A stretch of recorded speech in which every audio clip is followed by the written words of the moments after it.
Good morning. Welcome to the Unitarian Universalist Church of Palo Alto, where we come to transform ourselves and each other and the world. It is so good to be together this morning, to see everybody's faces. Let's take a moment to hear one another's voices by turning on your audio, hit on mute so we can hear each other, and take just a few moments to say hello. Hello.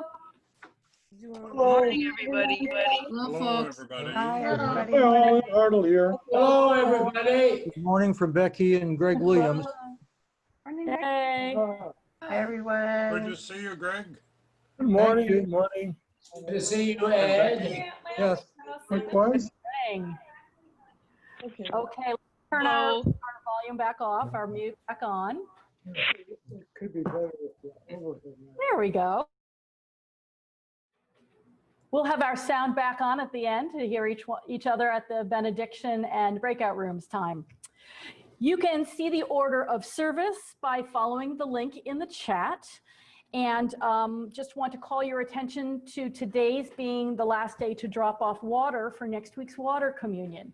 You can do that from 12:30 to 2 today. Details are in the bulletin. You can follow the link there. The key thing is to have a little bit of water, very small bottle, and write on it your name and a word or phrase that you would like to guide you over the coming year. That can be for one person or each member of the family or for the whole family. And now, let us begin our service.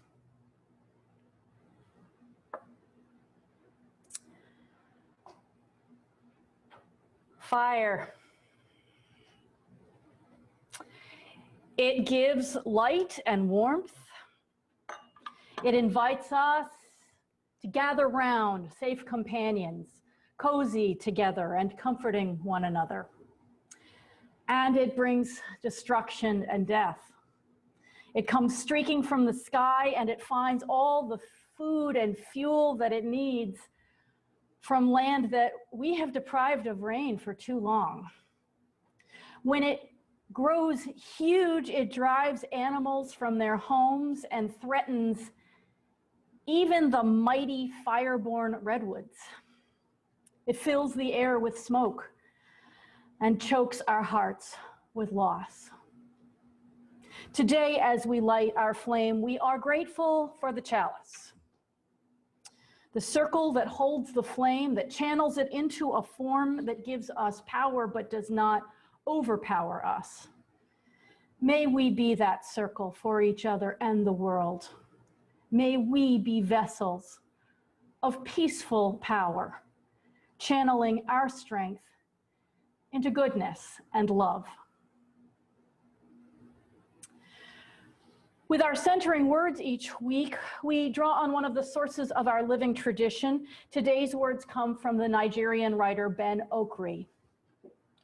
One of the greatest gifts my father gave me unintentionally was witnessing the courage with which he bore adversity. Let us now follow the sound of the bell into silence and into the space we have created to be together.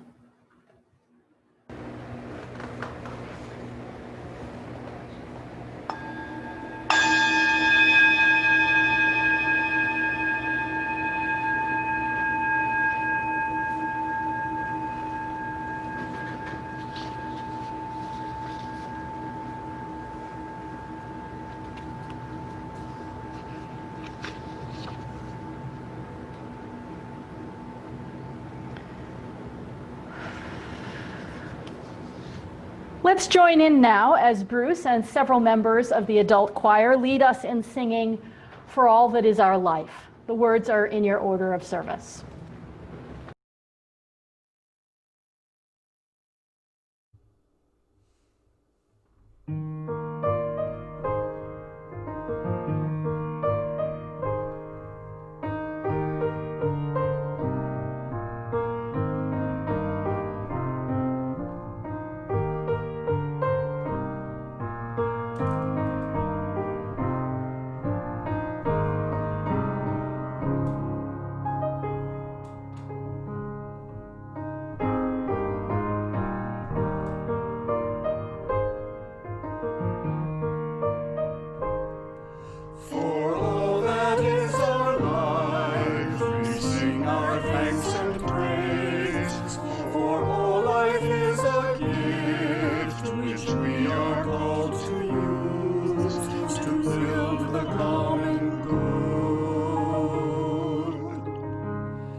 rest and love, we come with praise and thanks for all that is our life.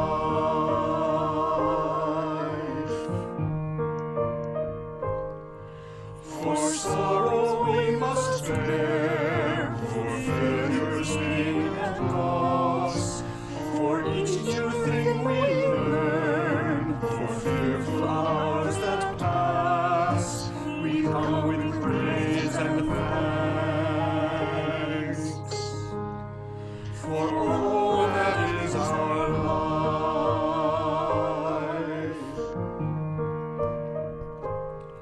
For all that is our life, we sing our thanks and praise. For all life is a gift which we are called to use to do the common good and make our own days glad.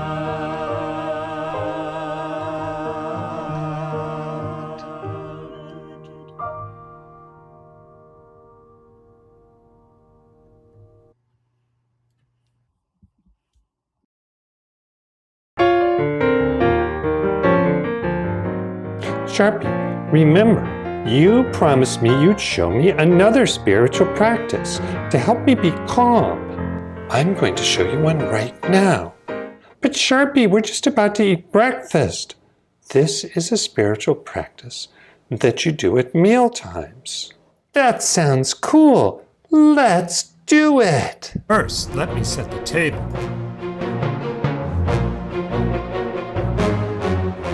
We're going to start breakfast with a UU spiritual practice. Hey, that's the flaming chalice that we made last year. Yes, remember how we took an ordinary clay plant pot and the saucer and turned the pot upside down and then glued the saucer on top of it? Yeah, and then I painted it, and pretty neat paint job, if I do say so myself, though it did take me 5 weeks to get all the paint out of my fur.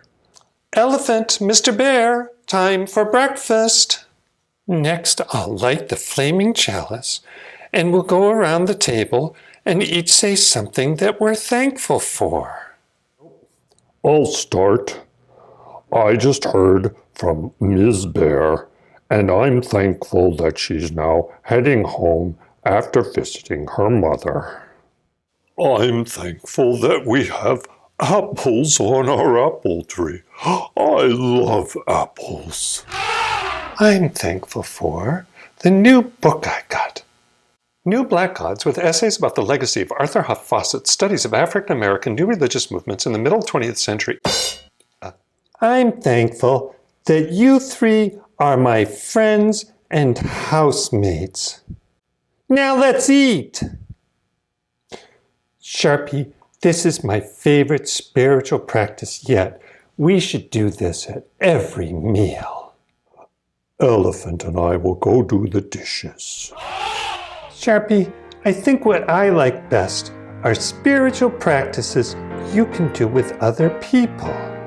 Then you're going to love the final spiritual practice that I'm going to show you next week. I can't wait!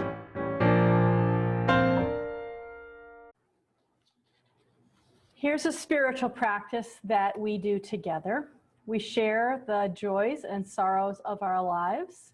If we don't have anything that we want to share today, we take in others' joys and sorrows, and then we hold them all in prayer or meditation. So if you have something to share, you can put it into the chat right now. You can also send it to joyconcern@uucpa.org, and I'll share it out loud for everyone. As those are coming in, I want to speak some of our shared sorrows and concerns for beautiful places like Big Basin and Joshua Tree that have suffered such terrible losses this week, and our hope that they will recover. For the many evacuees, for the lives lost, human and non-human, in the fires that continue.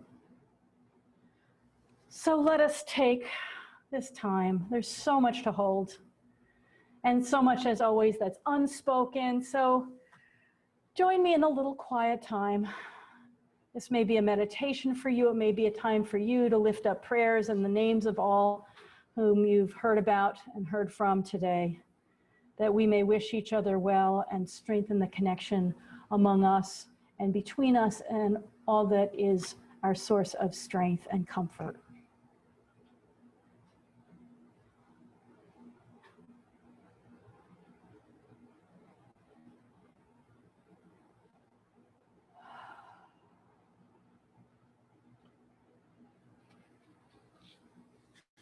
Blessed be.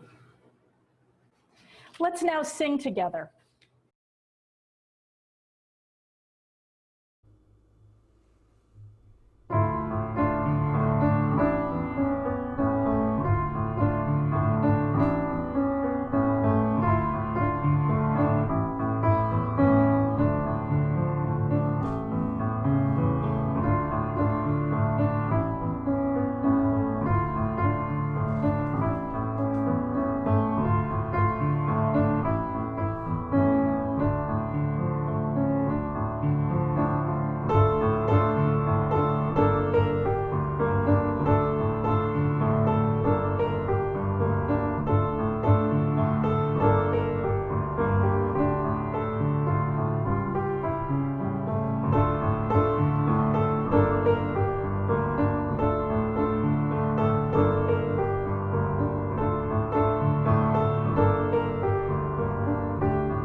Return again, return again, return to the home of your soul.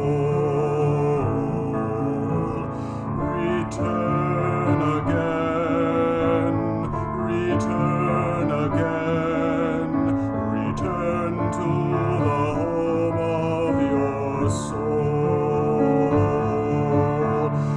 Return to who you are, return to what you are, return to where you are, born and reborn again.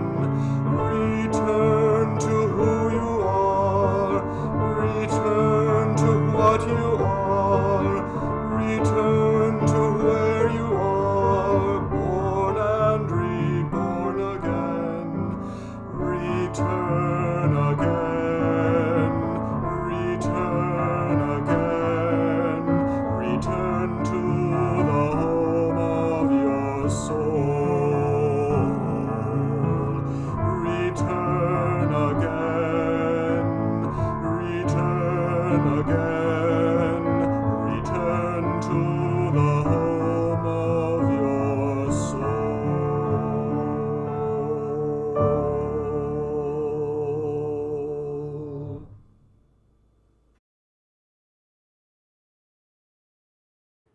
Our reading will be familiar to those who were around when the book All I Ever Really Needed to Know I Learned in Kindergarten came out.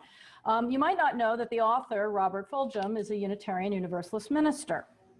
And as he says in the title of the book, he learned the things he needed to know for life in kindergarten. Share everything. Play fair. Don't hit people. Put things back where you found them.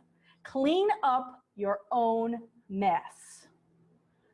Don't take things that aren't yours. Say you're sorry when you hurt somebody. Wash your hands before you eat. Flush. Warm cookies and cold milk are good for you. Live a balanced life. Learn some and drink some and draw some and paint some and sing and dance and play and work every day some. Take a nap every afternoon. When you go out into the world, watch out for traffic, hold hands, and stick together. Be aware of wonder. Remember the little seed in the styrofoam cup. The roots go down and the plant goes up. And nobody really knows how or why, but we are all like that. Goldfish and hamsters and white mice and even the little seed in the styrofoam cup, they all die. So do we. And then remember the Dick and Jane books and the first word you learned, the biggest word of all, look.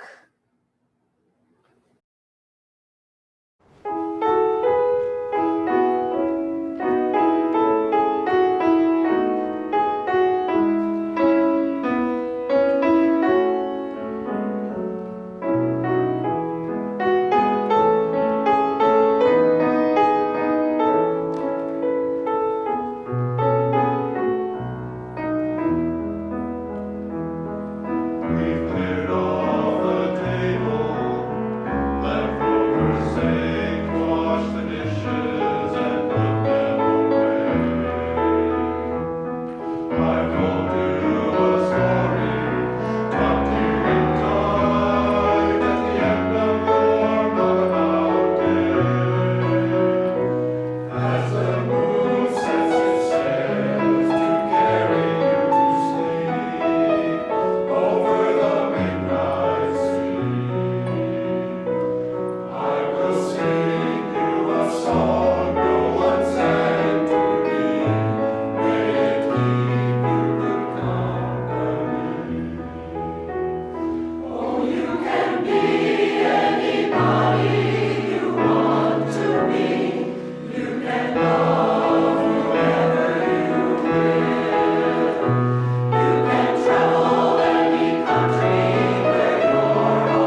It is a strange back to school season, isn't it?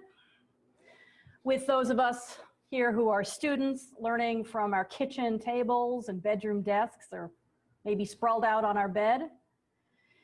Even those who are starting college are zooming into classes from their dorm rooms instead of gathered together, learning hand by hand in a group. But however we do it, learning is learning. And one of the questions that comes to mind for most of us when we are in school is, will I need what I'm learning right now? Will I use it? Will I even remember this? Well, students, I'm not going to try to answer that question about your school subjects, although I will say that I don't think it's fair to algebra that people always use it as an example of things they have to learn in school but won't need in life. I have no particular interest in math and have a completely unmathematical job, but I actually frequently do use algebra, and I'm glad I learned it. But anyway, what I did was ask older people, most of them in our congregation, to tell us some things that they learned when they were very young that they still live by today, that they're really glad that they learned and that they hold on to. Their ages range from 30-something to 90-something, and it's clear that certain lessons of childhood have shaped them all these years. One thing that also emerged as we were talking was that most people have had to spend a considerable amount of effort in adulthood unlearning unwanted lessons that they learned all too well. In fact, so many people mentioned that I think it will have to be the subject of another service sometimes. But it is a good thing to keep in mind. Not everything you're learning now is true, or at least useful for you. And you will keep reevaluating, and no doubt with the help of friends or wise guides, you will decide that some of these are burdens to be left by the side of the road. So it's worth paying attention as you go to which lessons might be like that. I don't mean algebra, or I'm going to get in trouble with your math teacher. But today, as you embark on another year of learning, it's good to know that some of the things you're learning now will be with you for good, and for good reasons, to help you be the person you want to be. So, some examples from our congregation and a couple of friends of mine. Ruth Walkup loves music and the arts in general, and she knows exactly how she learned that value. She says, my parents really valued the arts. We were a working poor family. We had enough food, but we never ate out in restaurants. What their extra money went to was music and dance lessons for her and her brother. She would take 2 buses and a subway each way to get to her lessons, but she went because they were that important and she loved them. The family had a harpsichord, smaller and less expensive than a piano, and another thing that her parents taught her through music was the value of hard work. Since money was tight and you get a lot more out of your lessons if you practice daily in between them, the rule was if you didn't practice, you lost your lessons. I laughed when Ruth told me that because a lot of kids don't want to practice or have their lessons, so they would consider that a win-win situation. But Ruth really wanted to keep up her lessons, so she studied. She practiced every day. Eventually, the family was able to afford an upright piano, and it lived in her childhood bedroom, taking up most of the space. Years later, after she and her husband Harry moved to California, he bought her a piano. Bob Schwar says that he learned early to clean his plate. Don't waste food. I've not yet been able to shake that habit, he says. And he says that he finds it a good one, but when he isn't the one filling his plate, when somebody else is serving him, he has to remember to stop when he's eaten enough. When the adults in our lives show confidence in us, it launches us on a life of experimentation and self-confidence. Cecil Bridges vividly remembers that his mother taught him at around 3 or 4 to do simple cooking and also taught him to read. He says, I learned very early on that my parents expected me to be able to do anything. So I tried lots of things. Throughout my life, I was optimistic that I could do pretty much anything. What an amazing gift to take into one's adult life. And Cecil, I see that in you. I see that in the way you've met the challenges that have come to you. Another respondent learned something similar when their parents wouldn't pay the application fee to a college they didn't think she should apply to. Early decision. She paid, applied, was accepted, and graduated from that college 4 years later. Her parents' opposition faded from the moment she sent off her application, and they celebrated her admission and all the milestones that followed. And from this, she learned first to hold firmly to her own decisions, but not expect others to agree with her. And she also learned that even when her family sharply disagreed, they would come through on the big things. Those of us who know these folks in adulthood can see how lasting the lessons have been. You might have gone on a nature walk with Jack Owicki or seen his beautiful photographs of insects and spiders and birds and the plants of our area. He said, when I asked him this question, my father was an environmentalist before that became a common thing. He taught me to love nature and to delight in it, to seek to understand nature and to preserve it. Those values are right at the core of my being. Brian Weller wanted a bicycle when he was young, and he had to buy it himself, a Schwinn. From this, he says he learned the life lesson, if you want it, earn it with your own efforts. He attributes the importance of this lesson to his father's sternness and the way that Brian's father, had been shaped by the Great Depression. But even though he grew up in a different time himself, it's stuck. A young Unitarian Universalist minister learned 2 important lessons about caring for each other that have never left her. She writes, when I was very young, there was a church fire. My father went to help others clean up in the aftermath. I remember him having tears in his eyes, saying to me, we go help out, we go help each other. The neighboring non-UU church then allowed us to use their building, and my parents pointed out how important it is to help each other, offer care, and be neighbors. From around the age of 5, she remembers this. We almost went into a store in Philadelphia. I didn't even notice the people who were demonstrating outside.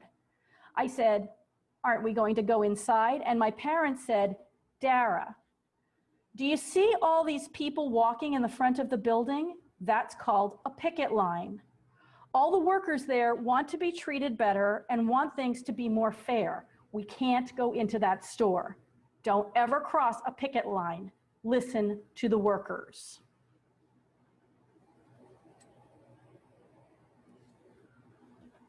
Merriam-Webster says, something I was taught by my dear mama was always be kind.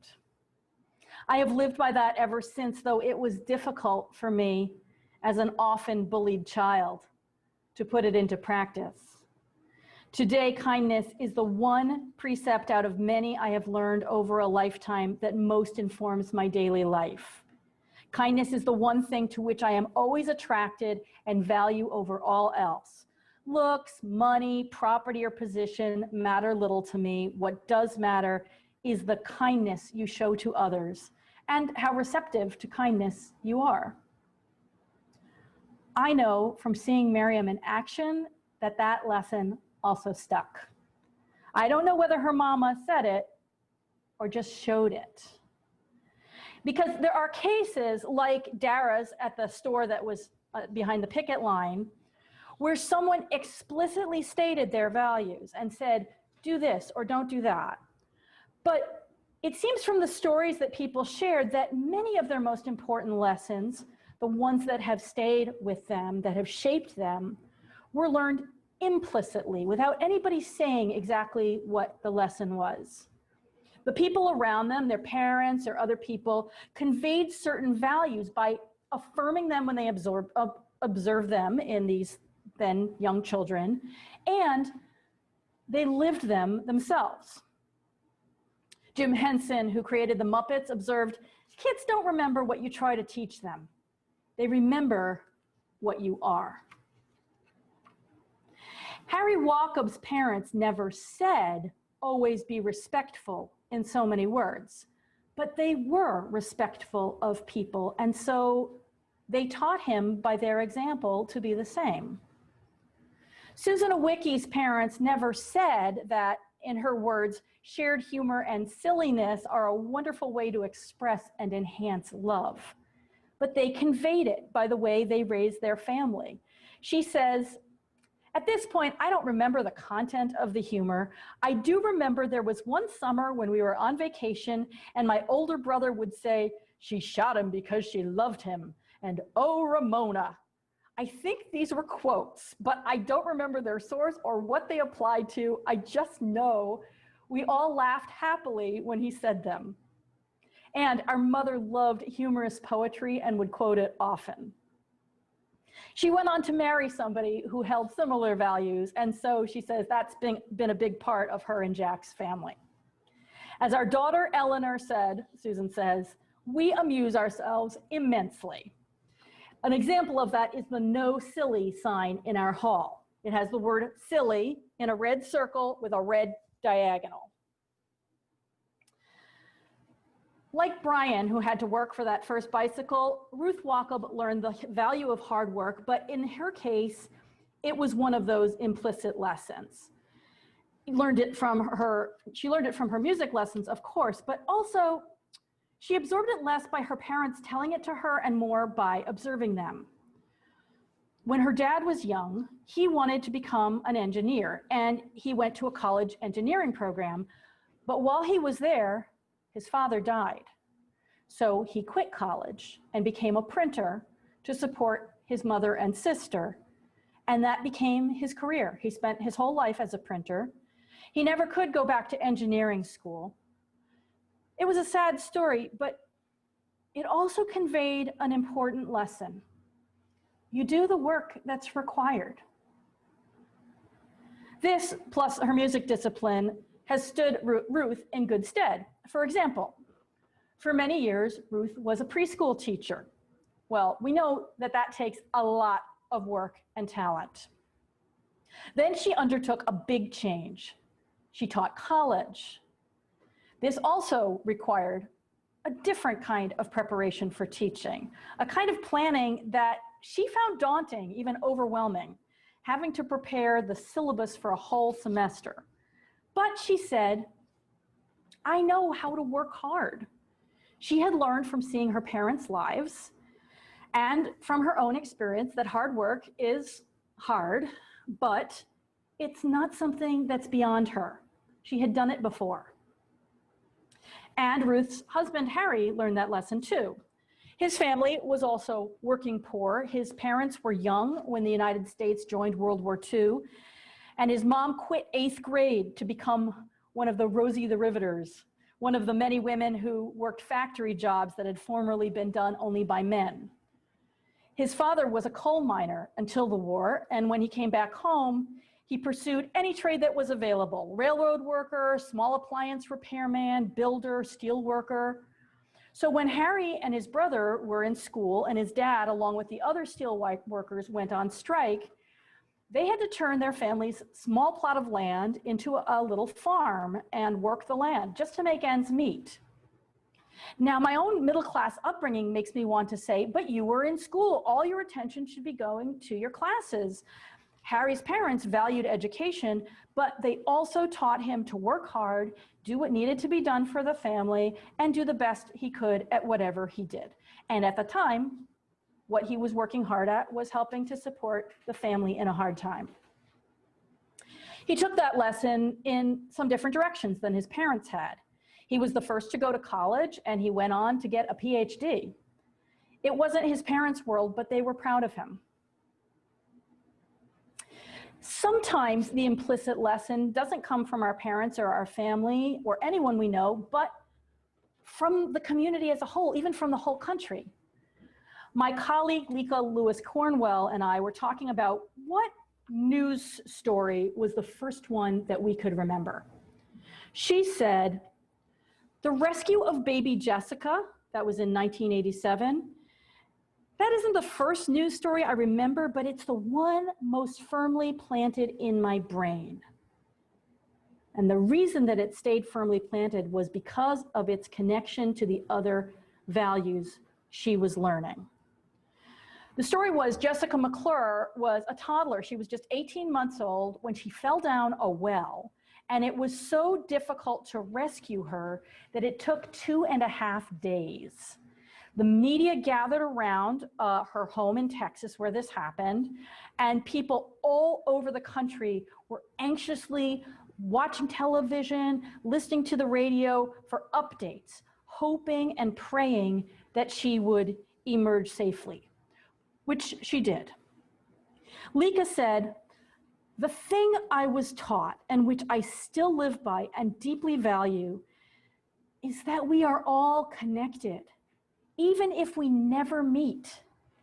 As a child, it was taught to me in the Christian parable of the Samaritan rescuer, the story of the Good Samaritan who takes care of somebody he doesn't know.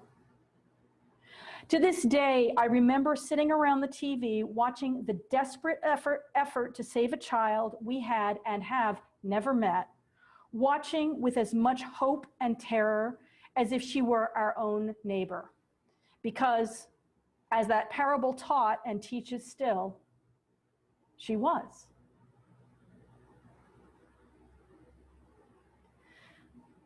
So I'd ask you, what is the implicit curriculum in your world right now? What are you learning from the people around you, especially those who are older or who are your family and guides? I'm asking especially young people at this moment, what learning will you want to keep with you all your life? And to everyone, what are you teaching, especially to those who are younger and who will carry these memories with them as the examples of how they should live and whom they should become? What is the lesson you are conveying every day? School is open. May all our teaching and learning be a blessing to the world.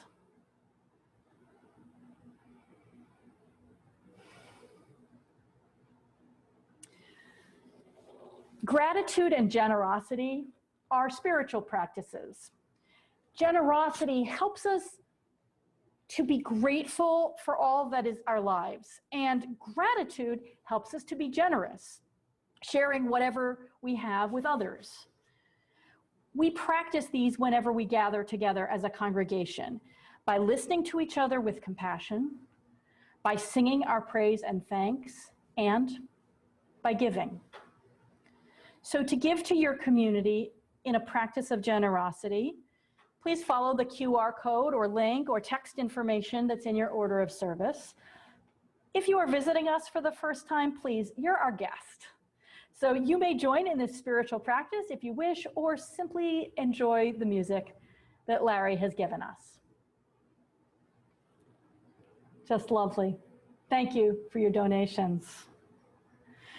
Let's join in singing "With Joy We Claim the Growing Light." The words are in your order of service.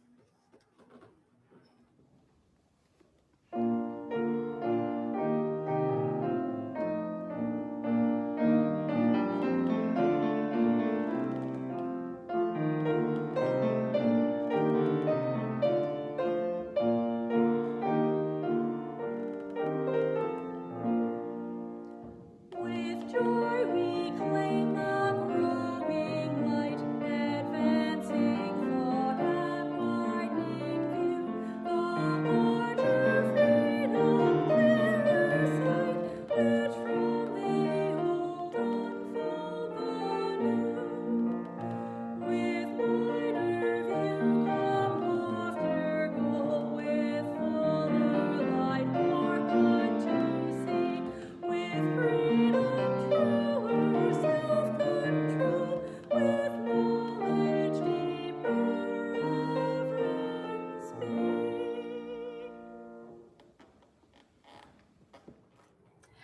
As Elizabeth Harding says, we Unitarian Universalists don't drink from our chalice. Instead, we use it to hold the flame. The circle of the chalice helps keep the fire small. The flame doesn't blind us. It doesn't burn us. It gives us light so we can see all the different things in the universe, even the invisible ones, because the Unitarian Universalist flame is a light of learning. The flaming chalice is a symbol of learning and of love. It's our symbol. So let us extinguish this flame, but take this symbol with us throughout the week as we love and learn until we gather again. Everyone, please stay after the benediction and we'll be randomly assigned to breakout rooms. BJ Wyszynski, our membership and engagement coordinator, will be at the virtual welcome table in the main room. So do visit her there if you're just getting to know the congregation. That's also the room to return to if you would like to move on to a new breakout room and talk to some new folks. The rooms will stay open for about half an hour. And now you may unmute yourself so that we can all hear one another as we say our benediction together. Go out into the world. Peace. Be of good courage. Act What is good. Turn Return no one evil for evil. Strengthen the Faint-hearted. faint-hearted. Help the suffering. Grace and beauty. Love with word and deed. Love with word and deed. Honor all beings. Amen.